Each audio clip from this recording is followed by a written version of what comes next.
एक सुंदर युवती एक तपस्वी बूढ़े व्यक्ति मोहित हो गई। उसके लिए नृत्य करने खुद को रोक नहीं पाई। बूढ़ा हजारों वर्षों साधना कर रहा था तो उस पर इसका कोई असर नहीं हुआ। गुजर रहे एक यक्ष ने देखा, युवती की मदद करने फैसला किया। वह खुद को एक ड्रैगन फ्लाई में बदलकर बूढ़े के पास गया, उसके शरीर में जहर भर दिया।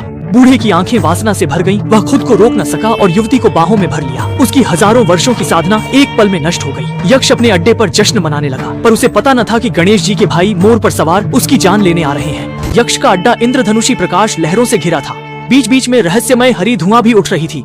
बाहर से जितना रंगीन दिखता था उतना ही घातक खतरा छुपा था। जैसे ही दोनों भाई बाहरी घेरे की बैंगनी प्रकाश लहर में दाखिल हुए, वे झिलमिलाती रोशनी से घिर गए। कुछ समझ पाते उन्हें अवरोध के बाहर पहुंचा दिया गया था। जीशे बाहर खड़े होकर ध्यान से निरीक्षण करने लगा और आखिरकार उसने इसमें छुपा रहस्य समझ लिया। कोई भी बुरी भावना पांचों इंद्रियों के जरिए मन पर असर डालती है और ये 7 परतों वाली प्रकाश लहरें क्रमशः दृष्टि, गंध, श्रवण, स्वाद, स्पर्श, विचार और आत्मा से संबंधित है। इसीलिए वे पहली परत में दिशा भटक गए थे। तुरंत बाद छोटे गणेश ने देखा कि मोर बिना असर के अंदर बाहर जा सकता है। यह उसकी रंग बिरंगी पंखों से जुड़ा है। उसने तय किया कि वह एक ऐसा मोर पालेगा जो उसकी इंद्रियों के साथ गुंग मिंग कर सके और इसी के जरिए वह इस बाधा को पार करेगा। पहली बाधा विचार है, जिसे समर्पण की शक्ति से तोड़ा जा सकता है। छोटे गणेश ने माता पिता की पूजा करके विचारों पर विजय पाई और पहली रंगत प्राप्त की। दूसरी बाधा आत्मा है, जिसे ज्ञान से जागृत किया जा सकता है। बस ब्रह्मा और सरस्वती की प्रार्थना करने से दूसरी रंगत मिल सकती है। तीसरी परत है दृष्टि, जो 5 इंद्रियों में पहली है, जिसे ध्यान और एकाग्रता से जीता जा सकता है।